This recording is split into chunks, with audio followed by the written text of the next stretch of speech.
Catecismo de la Iglesia Católica.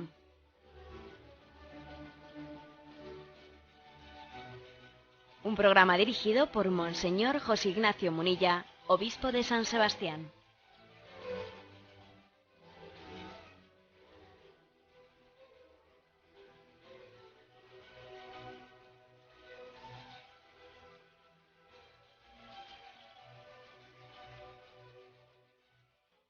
Un cordial saludo a todos los oyentes de Radio María.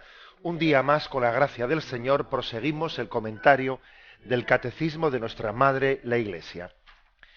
En los inicios del credo, donde nos encontramos, ayer hicimos una introducción de 3 puntos al tema de la creación, el Creador.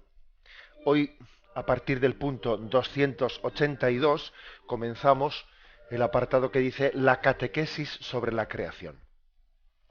El punto 282 dice: la catequesis sobre la creación reviste una importancia capital. Se refiere a los fundamentos mismos de la vida humana y cristiana. Explica la respuesta de la fe cristiana a la pregunta básica que los hombres de todos los tiempos se han formulado. ¿De dónde venimos? ¿A dónde vamos?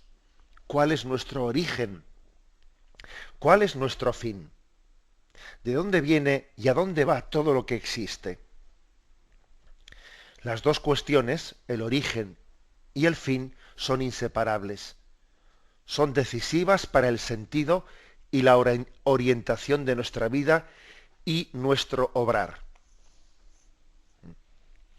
Bueno, este punto del Catecismo 282 constata que todas las culturas, incluso sin haber tenido relación entre ellas, todas las culturas se han hecho estas preguntas, que incluso están en el punto de origen del planteamiento religioso de la existencia. Bueno, ¿de dónde venimos, no? ¿A dónde vamos?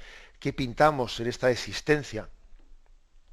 De dónde venimos y a dónde vamos, algunos han querido, desde el ateísmo, desde posturas ateas, han querido justificarse diciendo pues, que el hombre tiene una inseguridad, que la evolución ciega, bueno, pues al hombre le ha permitido desarrollarse, pero que al mismo tiempo mantiene inseguridades, y entonces el hombre busca falsas seguridades, ¿no? E intenta dar una explicación del origen y del fin, pues para no vivir en la angustia y para descansar en esas seguridades.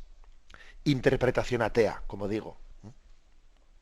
Ahora, digamos, interpretación, no voy a decir ya ni siquiera cristiana, sino voy a decir interpretación, yo creo que humana. El hombre tiene una capacidad racional y observa que las cosas que le rodean en su entorno responden a unos porqués y para qué. Las cosas tienen un sentido, aunque incluso a veces todavía no lo hayamos descubierto. Esto es por esto y esto es para esto. Incluso las mismas leyes naturales tienen unos porqués y tienen unos para qué. La lluvia se forma de una manera, etcétera. Existen unas leyes naturales en todo nuestro entorno. El hombre ha sido creado con la capacidad de descubrir el sentido de la existencia. Entonces, ¿qué más lógico que el hombre se haga por la pregunta, afronte la pregunta del por qué y del para qué, no solo en la naturaleza que está fuera de él, sino en él mismo? Y eso no es buscar falsas seguridades, es que este mundo o es irracional o es racional, y nosotros creemos que es racional. O sea, que las cosas tienen sentido. La postura atea es una postura que renuncia a buscar el sentido. Esto es porque sí, pero no es ni por qué ni para qué. Oiga, mire usted, pues usted le respetamos, pero nosotros no únicamente somos creyentes, sino además conjugamos nuestra postura creyente con una postura racional. Las cosas tienen un sentido. Y el hecho de que todas las culturas desde siempre se hayan preguntado el de dónde venimos y a dónde vamos y qué sentido tiene esta existencia, eso responde a una racionalidad, a creer en el sentido. O sea, la postura atea es una postura sin sentido, o sea, que renuncia a la búsqueda del sentido, porque sí y nada, ¿no? Y sin más. El hecho de que estemos en una cultura actual, ¿no? Una cultura de materialista, de la intrascendencia, que tiende a no hacerse estas preguntas, o incluso, bueno, por lo menos no hacérselas en público, prescindir de ellas, ¿no? Pues es un hecho novedoso que nos tiene, o sea, que ya no es que no nos planteemos las preguntas, mejor dicho, que ya no es que no respondamos eh, recurriendo a Dios para decir de dónde vengo y a dónde voy, sino el hecho ya de no plantearse esas preguntas, de vivir en la intrascendencia. A esto se le ha llamado, así popularmente, el pensamiento débil, ¿eh? Nuestra cultura, algunos filósofos la han calificado con este término, el pensamiento débil. Con distintos matices, me imagino que nos resultará así un tanto familiar la expresión. ¿Qué significa el pensamiento débil? Es la lógica de razonamiento y de discernimiento que se ha extendido bastante, que nos vamos quedando en ella huérfanos de principios y de valores filosóficos, morales, espirituales. Es como una flaqueza de pensamiento que se contrapone a la firmeza en la reflexión cristiana. La firmeza en la reflexión cristiana, pues como dice Efesios capítulo 4, dice, ¿no? Para que no seamos niños llevados a la deriva y zarandeados por cualquier viento de doctrina, a merced de la malicia humana y de la astucia que conduce engañosamente al error. Antes bien, siendo sinceros en el amor, crezcamos en todo hasta aquel que es la cabeza, Cristo. O sea, el pensamiento cristiano no es un pensamiento débil. Dice, cuidado con que seamos como niños zarandeados por cualquier viento de doctrina, es decir, aquí está de moda esto, está de moda lo otro, ahora apetece, ahora no apetece. Oja, esa es una forma débil de pensar y de plantear la existencia, dependiendo en cada momento de lo que culturalmente se lleve y no se lleve, ¿no? Bien, no es fácil definir en pocas palabras, bueno, qué características tiene el famoso fenómeno que se suele decir como el pensamiento débil. Recuerdo haber leído a un filósofo diciendo que las tres preguntas del de dónde venimos, quiénes somos y a dónde vamos, parece que han sido sustituidas en el pensamiento débil por cómo lo has pasado, cuánto ganas y a dónde vamos a comer o a cenar. Es decir, las grandes preguntas son sustituidas por cuestiones absolutamente intrascendentes, ¿no? Entonces, aun a riesgo de simplificar, me atrevería yo a hacer como una especie de descripción de los siguientes rasgos de este pensamiento débil. Es aquel que está muy condicionado por las costumbres de la época en la que vive. Aquello que dice el refrán, que si no vives como piensas, acabarás pensando como vives. En realidad no se trata de decir lo que pienso, sino de dar una cobertura ideológica a lo que hago. Es una autojustificación más o menos inconsciente de lo que uno hacemos, ¿no? El pensamiento débil consiste en decir, ¿tú qué piensas? ¿Tú qué opinas? Bueno, pues lo que hace todo el mundo. O sea, es decir, ¿qué es el bien y qué es el mal? Hombre, lo que hace la mayoría será el bien, ¿no? Se justifica lo que de facto estamos haciendo. Ese es el pensamiento débil, ¿eh? La incapacidad de llevar la contraria a la mayoría. El pensamiento débil se caracteriza por confundir la razón, tener razón, con opinar con lo que opina la mayoría. Oiga, mire usted, las elecciones, la democracia podrá darnos el poder, ¿no? A uno le accede al poder, pues porque la mayoría le ha apoyado. Podrá darle el poder, pero no le puede dar la razón. O sea, la razón no la tiene, no tiene por qué tenerla ni la mayoría ni la minoría. La razón obviamente, tiene unas causas intrínsecas en sí mismas. Otra característica de esta forma de pensamiento es la alergia a hacer propuestas a medio y a largo plazo. La debilidad suele ser incompatible con la perseverancia. Y entonces, pues para no sentirse decepcionados por continuos fracasos, mejor no me planteo metas, de no ser muy cercanas, ¿qué voy a hacer este fin de semana? ¿Qué voy a hacer tal? ¿No? Pero digamos que como nos cuesta tanto la perseverancia, ¿qué hacemos con este pensamiento débil? Pues bueno, todo a corto plazo. No hay nada, ya no digamos ya a largo plazo, sino ni siquiera a medio plazo. Todo a corto plazo. Es también una característica ¿eh? muy obvia. Alguno dirá, bueno, ¿y qué tiene que ver el pensamiento débil con esta introducción al tema de la creación? Claro, tiene mucho que ver porque en un pensamiento débil que vive a corto plazo, vive en lo inmediato, mira, yo no me hago preguntas ni de dónde vengo ni a dónde voy, ¿eh? Vivo de lo inmediato y punto. El pensamiento débil es también incapaz de distinguir entre lo que quiero y lo que me apetece. La voluntad deja de ser una facultad del alma para confundirse en un sentimiento instintivo, ¿eh? En el sentido que manda en mí la apetencia, no manda en mí la voluntad. Más que conducirme, yo soy arrastrado por mi apetencia. También es muy típica, digamos, la confusión entre lo bueno y lo rentable. En la medida en que el hombre ha perdido conciencia de su dignidad, se sustituye la estima por el ser, pues por la del tener. Bueno, parece que lo importante es lo que me resulte práctico, lo que me resulte rentable. La practicidad, ¿no? Sustituyendo a la autenticidad y a la veracidad.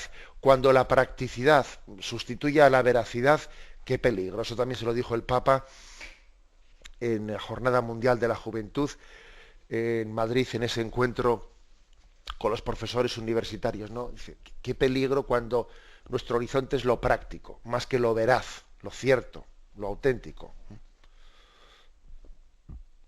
Hay pues al mismo tiempo que existe esto, una especie de alergia a las preguntas últimas y definitivas. La conveniencia, etcétera, pero a mí no me hagas preguntas, ¿no? Preguntas de filósofo, ¿eh? A mí no me comas la cabeza. Se suele decir esa expresión, no me comas la cabeza, no me plantees cuestiones que ahora mismo vamos a vivir, a ver qué plan hacemos en el fin de semana. En consecuencia, otra característica suele ser que existe una alergia, incluso pues, se pone bajo sospecha la verdad. Se recurre a la duda como método, y la duda se convierte en un fin en sí misma y se pone bajo sospecha de dogmatismo el amor a la verdad. El que tiene amor a la verdad es un dogmático. La duda sistemática se equipara a la tolerancia. Oiga, la tolerancia es una cosa y la duda sistemática es otra, ¿no? Por lo tanto, este es el pensamiento débil, un pensamiento débil que, claro, que es muy difícil que se plantee la cuestión de la existencia de Dios, del origen, el origen del mundo. Dice, uy, me estás planteando cuestiones que a mí ahora mismo no me interesan, pues para lo que voy a hacer yo este fin de semana, ¿no? Lo contrario del pensamiento débil no es un pensamiento soberbio, como algunos piensan. Quien busca falsas seguridades, me quiero agarrar a falsas seguridades. No. No se trata de que nos busquemos recetas para explicarlo todo, ni de que busquemos en la Biblia respuestas que nos dispensen de discernir. El pensamiento fuerte cristiano no se traduce en terquedad o en incomunicación o en desprecio del diálogo interdisciplinar, etcétera. No.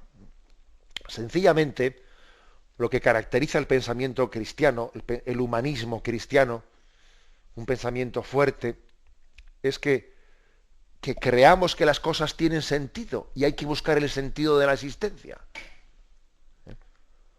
El pensamiento firme es propio de quienes están anclados en Cristo, y Cristo es la clave de comprensión del mundo.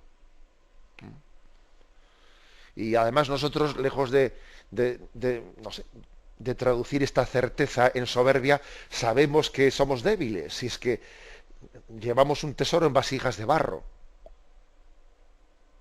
O sea, el sentido de la existencia que nos da la revelación y que nos da también la razón, ¿eh?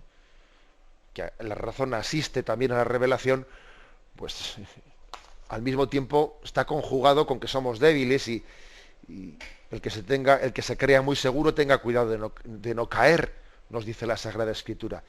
Pero también dice Jesús que tenemos que confesar la verdad que nos libera. Si os mantenéis en mi palabra, serviréis verdaderamente, pues, a la verdad, seréis mis discípulos, conoceréis la verdad y la verdad os hará libres. O sea, que el hombre está creado para buscar la verdad. Y una parte muy importante de esa pregunta por la verdad es, oye, ¿cuál es el origen del mundo? O sea, ¿de dónde venimos y a dónde vamos? ¿Y qué existencia? O sea, ¿qué sentido tiene esta existencia? ¿Me habéis escuchado en alguna ocasión en estas catequesis, porque ya se repite, eh, pues un ejemplo práctico que yo a veces he utilizado con los chicos en las catequesis de confirmación, etcétera, que es un ejemplo un poco provocativo, que quiere desenmascarar la capacidad que tenemos en este mundo de no preguntarnos nada, ¿no? En este pensamiento débil. Bueno, y el ejemplo es el siguiente. Imagínate que vamos en un autobús, estos de largo recorrido, un autopullman, y bueno, pues que en ese viaje va, ¿no? Pues un montón de horas de viaje y con las cortinas corridas, y en ese viaje hay gente que se dedica todo el viaje, pues mira, a dormir, a dormir, a dormir y a dormir. De vez en cuando cambian de postura, pero siguen durmiendo. Y otros se dedican, pues, a ver vídeos, a ver vídeos, a ver vídeos. Mira, se ponen, te dan unos casquitos para no molestar al de al lado, y a ver vídeos, y más películas y más películas. Y otros se dedican en ese viaje, pues mira, pues a ligar. Y van viendo a ver qué chavalas hay en el autobús, perdón, y bueno, pues tonteo con una, tonteo con otra, a ver qué plan tengo aquí y a ver qué plan tengo allá. Y otros pues se dedican a sacar dinero y van a aprovechar el viaje y venden de todo, ¿eh? Bueno, te pueden vender cualquier cosa. Y otros pues son los que les gusta llevar la voz cantante y coger el micrófono y tienen que ir dando la vara a todo el mundo. Bueno, y es posible que en ese viaje, donde unos duermen, ven películas, sacan dinero, hacen esto, o sea, están totalmente ocupados en esas cuestiones, y nadie se hace la pregunta, oye, ¿y a este autobús quién lo ha fletado, ¿no? ¿Y este autobús a dónde nos conduce? ¿Qué dirección lleva? Y si yo corro las cortinas, ¿qué hay más allá de los cristales? Sino que nadie se hace esa pregunta y todo el mundo se dedica, pues eso, ¿no? A dormir, a sacar dinero, a esto, a ligar, al otro. Y dice, pero bueno, ¿es posible acaso mantener una vivencia tan intrascendente de todo lo que llevamos entre manos? Pues sí, aunque parezca mentira, es posible. Estamos en una sociedad como de pensamiento débil, que parece que ha sido pensada y organizada para no pensar, para no hacerse preguntas. ¿Eh? Es una sociedad de la intrascendencia. Y esto tiene que ser denunciado para que la catequesis sobre la creación del mundo y sobre el origen del mundo, pues la pongamos en el centro de nuestra reflexión sobre la existencia. O sea, yo no puedo vivir de una manera tan de espaldas a la realidad. Eso es vivir de espaldas a la realidad, no afrontar el tema del origen del mundo. Bien, tenemos un momento de reflexión y continuaremos enseguida.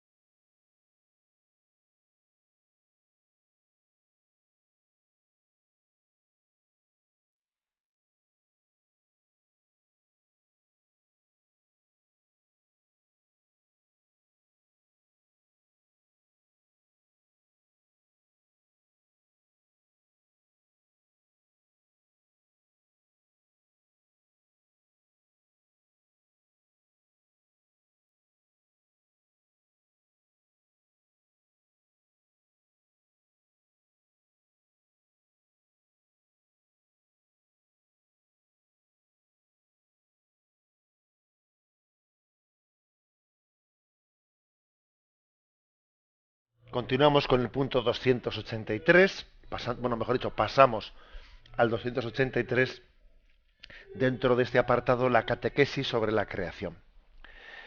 Las cuestiones sobre los orígenes del mundo y del hombre es objeto de numerosas investigaciones científicas que han enriquecido magníficamente nuestros conocimientos sobre la edad y las dimensiones del cosmos, el devenir de las formas vivientes, la aparición del hombre.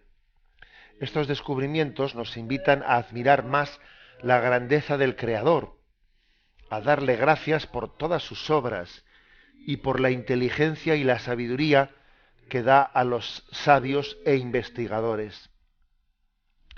Con Salomón, estos pueden decir, y aquí viene una cita de Sabiduría 7, versículos del 17 al 21. Fue Él quien me concedió el conocimiento verdadero de cuanto existe, quien me dio a conocer la estructura del mundo y las propiedades de los elementos, porque la que todo lo hizo, la sabiduría, me lo enseñó. Bueno, habla este punto, el 283, pues del hecho de que la pregunta por los orígenes del mundo, por el origen de la creación, el origen de lo que llamamos toda la naturaleza, el universo, etcétera, es una pregunta que también, además de ser formulada desde el punto de vista religioso, también se formula, el origen de la materia, etcétera, también se formula desde el punto de vista científico de otras ramas de la ciencia. Desde el punto de vista de la bioquímica, desde el punto de vista de la astronomía. Entonces, existen otras ciencias que también abordan esta cuestión y nos dan mucha luz, ¿eh?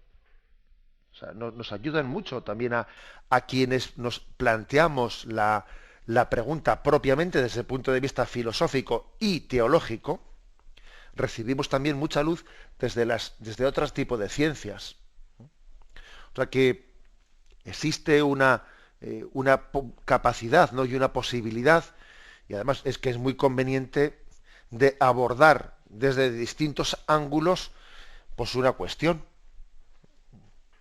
Acordaros aquella expresión famosa de Santo Tomás de Aquino que decía: temo al hombre de un solo libro.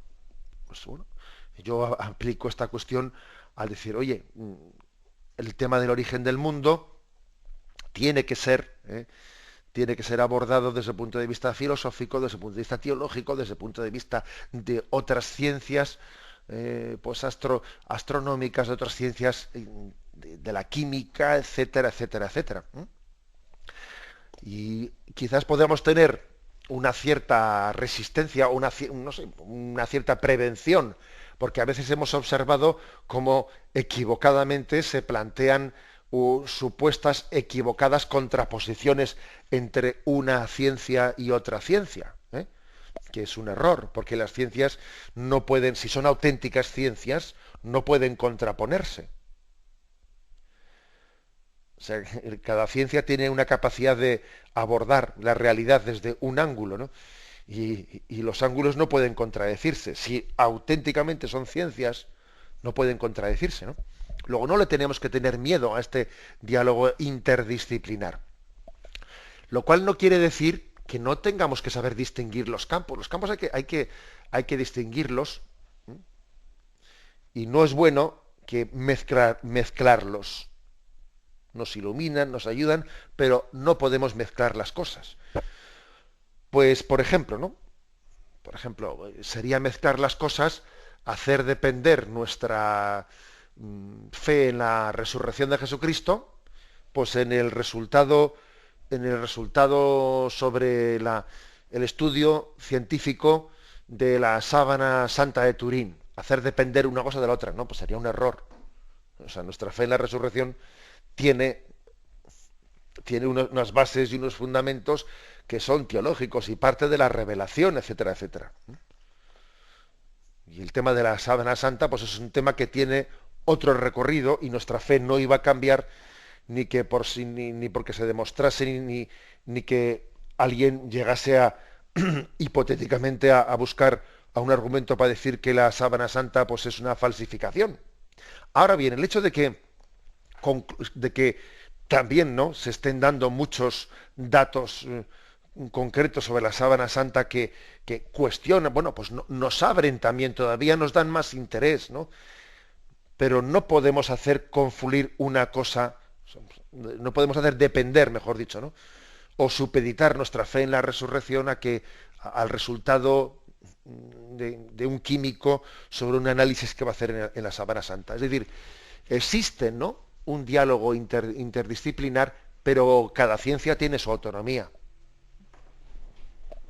Bueno, he puesto este ejemplo, que no es exactamente el mismo que lo que nos está aquí diciendo el catecismo, para que entendamos que nos iluminamos, la verdad es iluminada mutuamente, o sea, confluye, ¿no?, al mismo tiempo, desde una ciencia y otra, pero también cada una tiene su autonomía.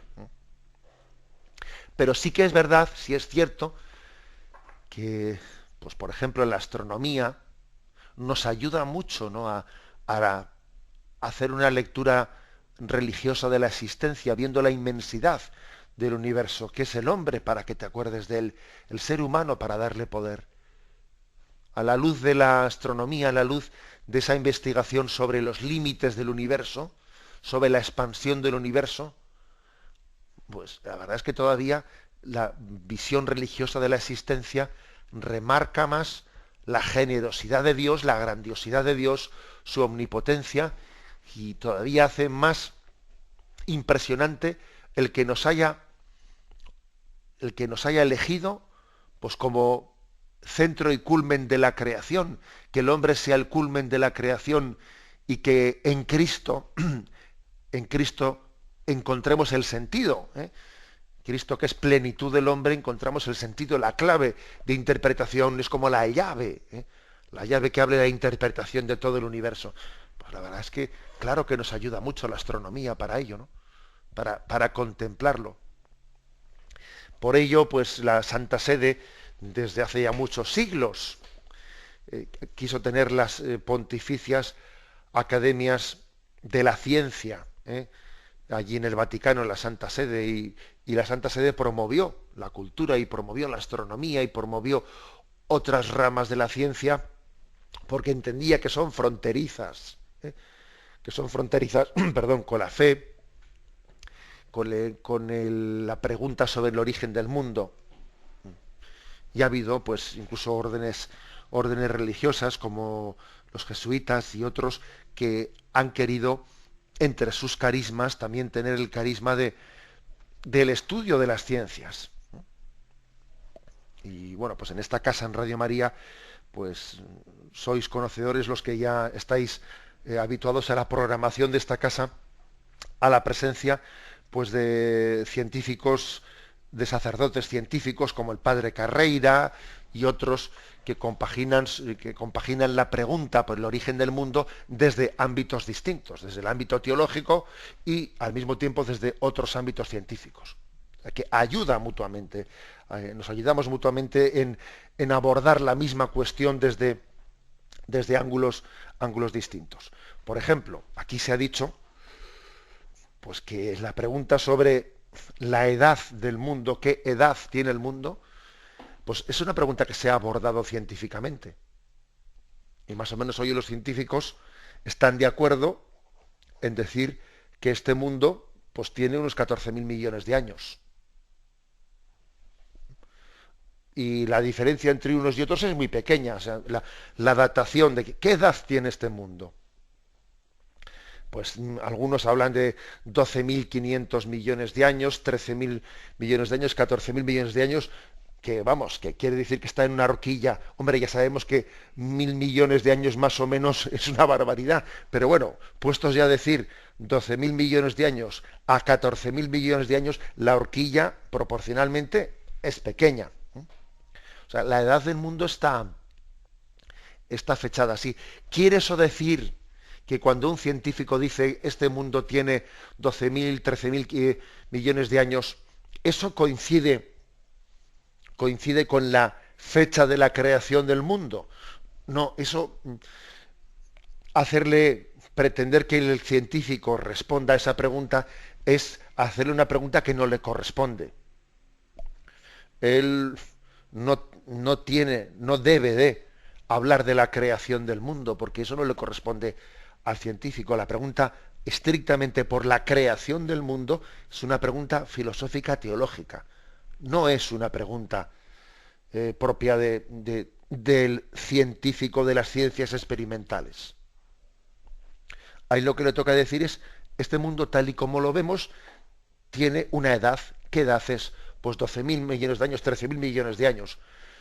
Y también dar explicaciones aproximadas. Pues una es la del Big Bang, ¿no? La de la explosión primera que dio origen al mundo.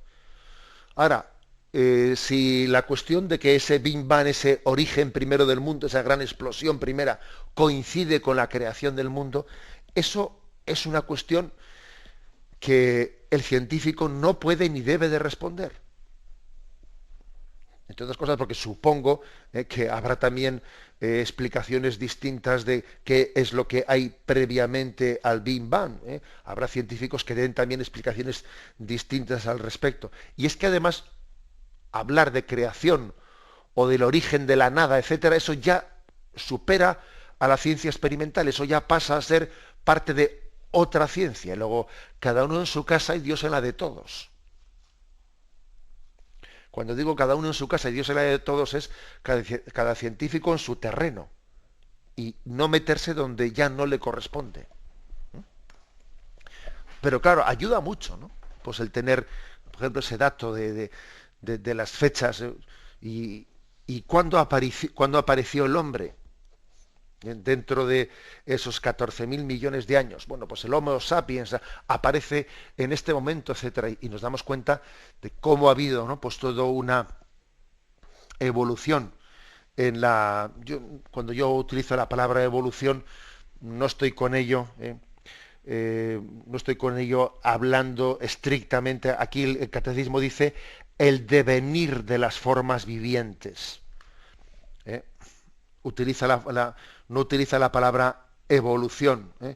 Pero bueno, decir el devenir de las formas vivientes hasta la aparición del hombre, pues somos conscientes de que está hablando de la evolución. ¿Por qué el catecismo no utiliza la palabra evolución? Hombre, porque la evolución también tiene algo de teoría. La teoría de la evolución, entonces el catecismo asume el hecho de que ha habido un devenir, una evolución, pero bueno, dice, no vamos a utilizar esa palabra explícitamente porque también está ligada a escuelas concretas, escuelas que discuten entre ellas. Pero sí, es decir, es un dato incuestionable que ha habido un devenir, ha habido pues un proceso de transformación a partir de la creación del mundo. Y entonces las ciencias nos dicen qué edad tiene el mundo y más o menos dentro de esos 12.000, 13.000, 14.000 millones de años que tiene el mundo, más o menos cuándo es la aparición del hombre y en qué momento determinado las especies han llegado a evolucionar hasta que el hombre haya aparecido. Eso nos ayuda mucho dentro de la comprensión del universo. Tenemos un momento de reflexión y continuamos enseguida.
Escuchan el programa Catecismo de la Iglesia Católica con Monseñor José Ignacio Munilla. Continuamos esta edición del Catecismo, pasando al punto 284, que dice así: el gran interés que despiertan estas investigaciones, se refiere a las del origen del mundo, está fuertemente estimulado por una cuestión de otro orden y que supera el dominio propio de las ciencias naturales. No se trata sólo de saber cuándo y cómo ha surgido materialmente el cosmos, ni cuándo apareció el hombre, sino más bien de descubrir cuál es el sentido de tal origen. Si está gobernado por el azar, un destino ciego, una necesidad anónima, o bien por un ser trascendente, inteligente y bueno, llamado Dios. Y si el mundo procede de la sabiduría y de la bondad de Dios, ¿por qué existe el mal? ¿De dónde viene? ¿Quién es responsable de él? ¿Dónde está la posibilidad de liberarse del mal? Es decir, que la pregunta, ¿no? La pregunta por el origen del mundo, etcétera, plantea la cuestión, oye, y entonces existen unas leyes que las ha puesto alguien, unas leyes ordenadoras, unas leyes que rigen el mundo. Si hay unas leyes ordenadoras, hombre, si hay orden, tiene que haber habido un ordenador, alguien que lo ha ordenado. Porque, ojo, nosotros decimos, por ejemplo, al aparato, al famoso aparato del PC, etcétera, le llamamos ordenador, ya, pero el ordenador en sí mismo es tonto. El ordenador nos ordena porque una mente superior le ha dado unas leyes para que ordene.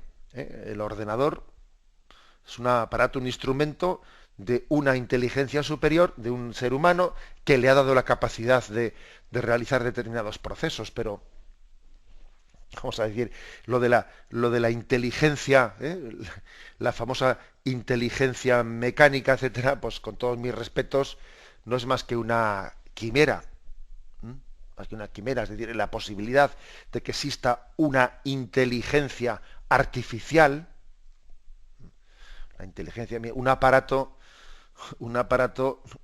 es capaz de realizar aquello para lo que ha sido programado. Y luego fuera de eso, pues es que es tonto, es que no tiene la capacidad de lo mínimo. Ahora, si lo programas de una manera muy compleja, pues bien, será capaz de hacer pues una serie de resoluciones muy complejas, pero fuera de aquello para lo que ha sido programado, pues no es capaz de hacer nada. Bueno, pues siendo esto así, dice uno, bueno, ¿y entonces de dónde viene este orden? Es decir, estas leyes tan complejas del mundo, o sea, ¿cómo se han podido formar? O sea, la naturaleza es ciega, o sea, puede ser tan compleja, alcanzar unos grados de perfección tan altos y ser casualidad. Ser casualidad, o sea, podemos darle el nombre, el término de casualidad a algo que tiene tanta complejidad. O sea, se puede, ¿no? Incluso diría una cosa más, es científico dar el nombre de casualidad a algo tan complejo. Según un cálculo de probabilidades, podría haber sido posible que algo tan complejo, ¿no?, pues hubiese sido ordenado de una manera ciega, casual, etcétera. Esas preguntas son legítimas. No solo son legítimas, sino que es que yo creo que son obligatorias hacérnoslas. Y al mismo tiempo también hay otra serie de preguntas, ¿no? Las preguntas de decir, bueno, ¿y si Dios es el origen del mundo? Y si Él está en el origen de esas leyes creadoras y ordenadoras, que de lo contrario nos parece imposible que la mera casualidad, etcétera, pues esté en el origen de un mundo tan complejo. Si Dios está en el origen de esas leyes naturales, ¿por qué existe el mal? ¿Por qué existe el mal? ¿Por qué esas leyes naturales tienen determinados, entre comillas, fallos? que de vez en cuando nos sacuden. Nos hemos acostumbrado al orden, y de manera que cuando ese orden deja de producirse, aunque sea muy temporal y limitadamente, pero nos pega una sacudida que uno se pregunta, bueno, si existen unas leyes ordenadoras, ¿por qué ha ocurrido esto? Porque, o sea, que son legítimas unas preguntas y las otras preguntas, y tenemos que abordarlas. Tenemos que abordarlas sin tener miedo a ellos, es decir, esta es la razón de ser también de la teología, y de la filosofía, que partiendo de estos datos que nos dan la ciencia, ahora se formula preguntas. El científico le da unos datos, que es, el mundo tiene 14.000 millones de años. Pues mire, el Homo sapiens apareció pues hace tantos años. El hombre, el ser racional, pues pudo aparecer aproximadamente hace 200.000 años. Y el Homo erectus apareció pues allá por hace 1.500 millones de años. Y el Homo habilis, aquel que ya tenía habilidades, había aparecido hace 2.000 millones de años. Bueno, pues entonces ahora vamos a ver. Ahora con esos datos que me da la ciencia, yo cómo respondo. ¿Cómo respondo a estas preguntas sobre cómo es posible este orden del mundo, este crecimiento cada vez hacia un orden superior? O sea, ¿cómo respondo a ello? ¿Y cómo respondo también a las preguntas del origen del mal? Bueno, pues termino con las palabras que he dicho al principio. El pensamiento débil consiste en no preguntarse nada de esto. Pues, vamos a vivir, dice el famoso refrán ese, ¿no? Que es cierto, ¿no? Dice primum vivere, y post filosofare, ¿no? O sea, lo primero vamos a vivir y después ya haremos filosofía. Bueno, vale, de acuerdo, pero a veces ese refrán se ha tomado como excusa para decir vive y no te hagas ninguna pregunta, no renuncia a hacer preguntas, ¿no? Y no, nosotros tenemos que escaparnos de esa cultura intrascendente, de esa cultura que renuncia a la búsqueda del sentido, y el pensamiento cristiano es un pensamiento que busca las preguntas últimas y no las rehúye, porque Dios nos ha dado una capacidad de sentido. Y eso no tiene que ver nada con la búsqueda de falsas seguridades, sino que somos un poco como el niño que a su padre le dice, papá, ¿y por qué? Bueno, pero papá, ¿pero por qué? O sea, que el niño es el que busca los porqués de la vida. Bueno, pues ese somos nosotros, ese es el hombre preguntándose. El hombre que se pregunta por la existencia. Lo dejamos aquí y damos paso a la intervención de los oyentes. Podéis llamar para formular vuestras preguntas al teléfono 917-107-700. 917-107-700.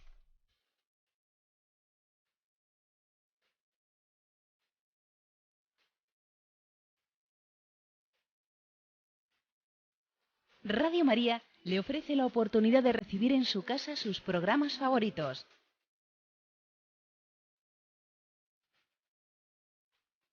Ahora lo puede hacer a través de nuestra página web www.radiomaria.es o bien llamándonos al 902 500 518. 902 500 518. Pídanos el programa que más le interesa en cualquiera de sus emisiones, especificando el día y la hora que lo ha escuchado. Solo nos tiene que decir si lo quiere en CD de audio o CD o DVD en MP3. Haga su solicitud en el 902 500 518 y en www.radiomaria.es. Radio María, más cerca de usted.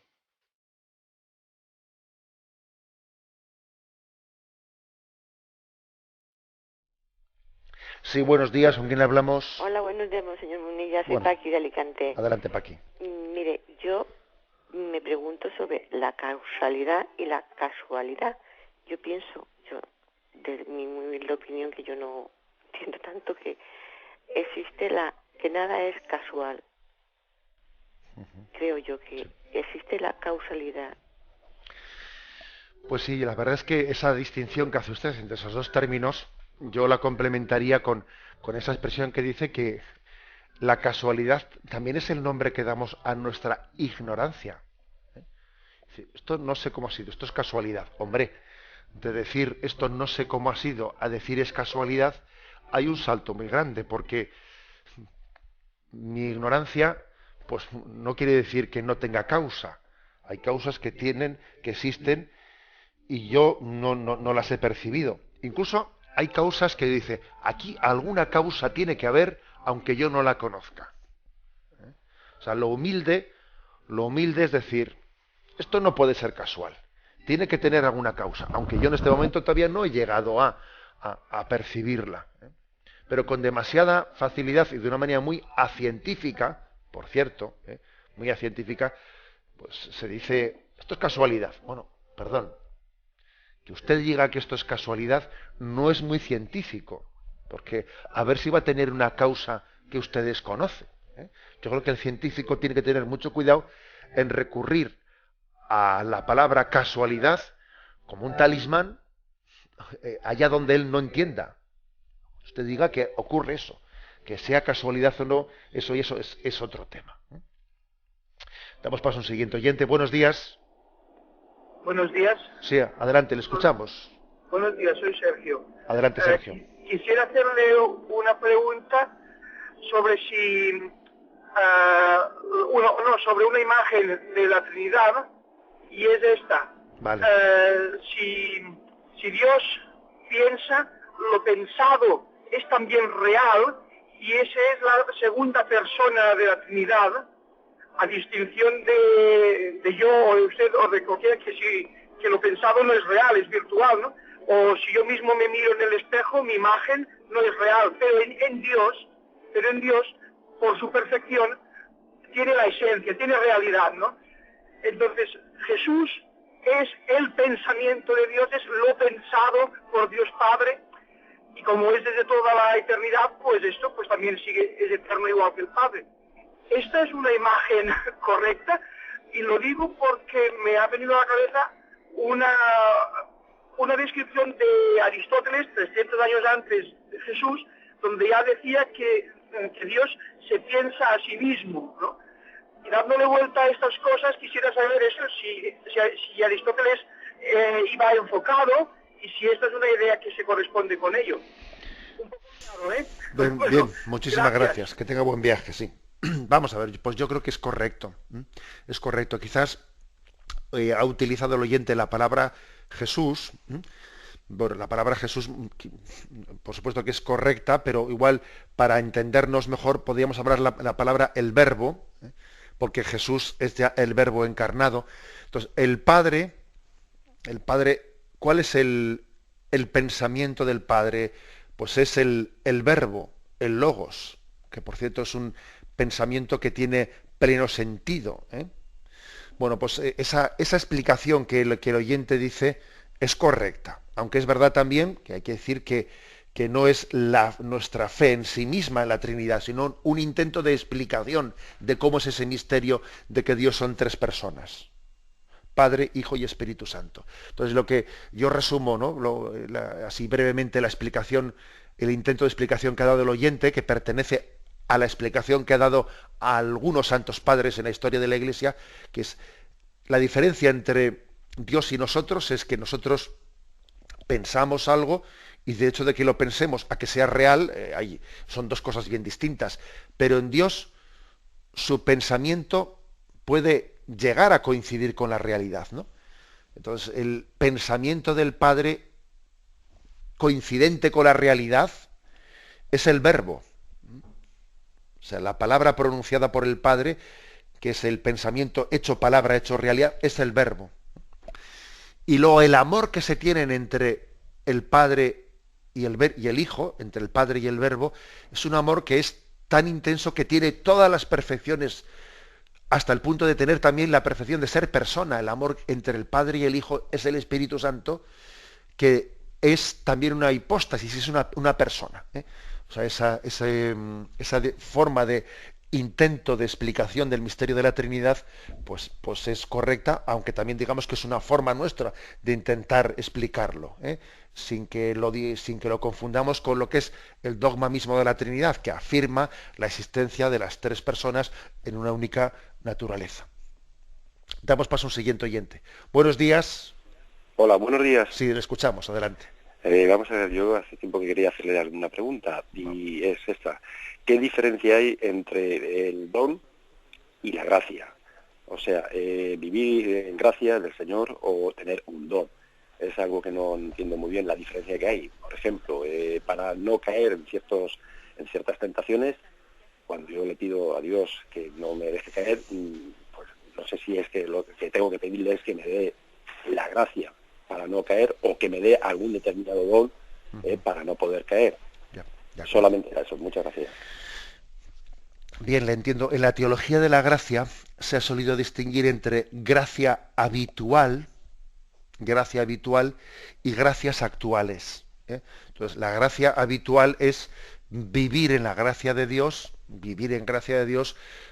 pues siendo inhabitados por el Padre, el Hijo, el Espíritu Santo, vivir en gracia.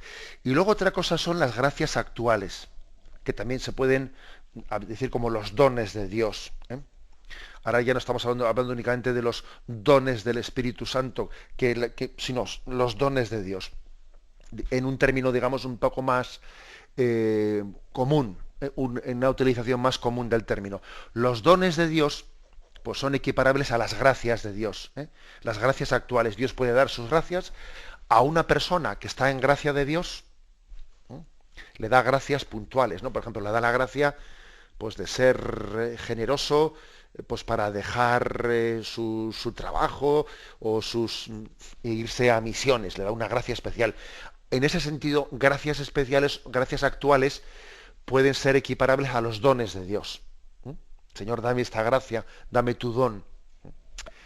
Y también le puede dar incluso, fíjese bien, una gracia actual a alguien que no vive en gracia de Dios, alguien que no vive, que está en pecado, que no vive en gracia de Dios. Sin embargo, puede recibir unas gracias actuales, unos dones de Dios, para convertirse, por ejemplo, ¿eh? El hijo pródigo recibe una gracia de Dios, una gracia actual, pues para romper con la vida de pecado que estaba llevando. Es una gracia que le lleva a la conversión, que le lleva después a poder vivir en gracia. O sea que esa duda que usted tiene, creo que se resuelve por la distinción que hizo la teología clásica entre gracia habitual y gracia actual, y gracias actuales. Damos paso a un siguiente oyente. Buenos días. Sí, buenos días. Adelante, le escuchamos. Le llamo desde Tenerife, Muy bien. del nordeste de Tenerife, el arciprestajo de Tegueste, que tiene 5 parroquias, entre ellas está la de Nuestro Señor del Rosario de Valleguerra, pero yo soy de Tejina, pero estoy integrada en el grupo de Vida Ascendente. Y precisamente ayer nos reunimos los lunes, surgió un debate de la primera pregunta que le hicieron a usted ayer con respecto a Adán y Eva, que si Adán y Eva en un principio pues prácticamente pues no era como nosotros hoy. Y como que yo dije, entramos en debate y dije que la pregunta que esta señora le había hecho a usted, que el hombre, usted había contestado que el hombre al principio era más bien con mucho pelo, o caminaba de 4 patas, como quien dice, y entonces surgieron 2 preguntas dentro de la reunión.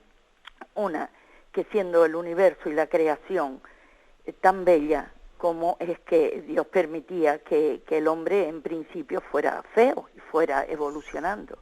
Y que porque la segunda pregunta, otro miembro del grupo dijo que como la Iglesia Católica no había enseñado primero todos estos temas tan profundos. Y vemos que usted ayer y hoy ha recalcado que Benedicto XVI insiste mucho en la catequesis de la creación. Nada más, muchas gracias y que Dios lo bendiga. Vamos a ver. Yo creo que la Iglesia sí ha insistido mucho en la catequesis de la creación.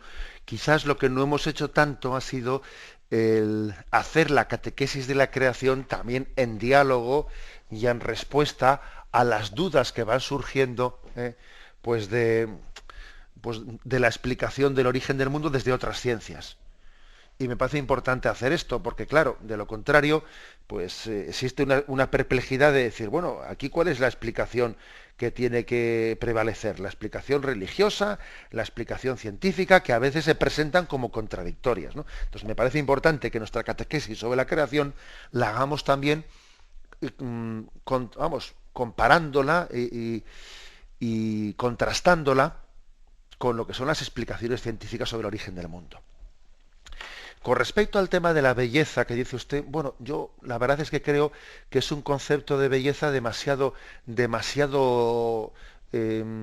limitado a nuestra... Eso de que el hombre primitivo, claro, pues Adán y Eva, si Adán y Eva pertenecieron, pues por ejemplo, al Homo sapiens, o alguna especie anterior al Homo sapiens, que también está pues un poco...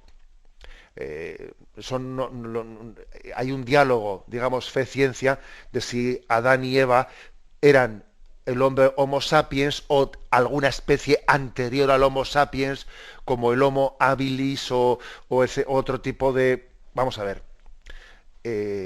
A mí me parece que ese argumento de que, bueno, pero entonces Adán y Eva no eran bellos. Bueno, es que nuestro concepto de belleza, con todos mis respetos, es un concepto muy, muy limitado a nuestra cultura.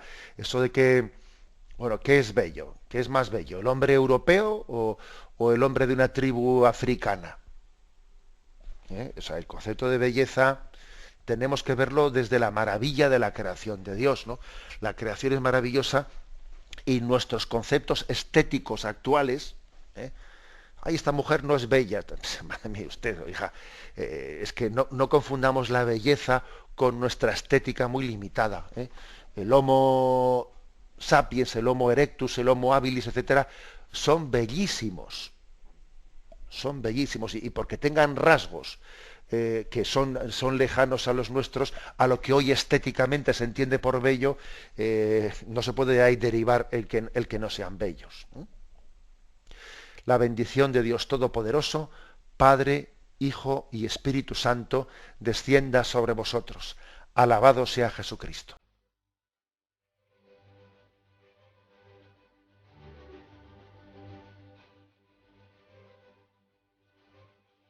Finaliza el Catecismo de la Iglesia Católica, un programa dirigido por Monseñor José Ignacio Munilla, obispo de San Sebastián.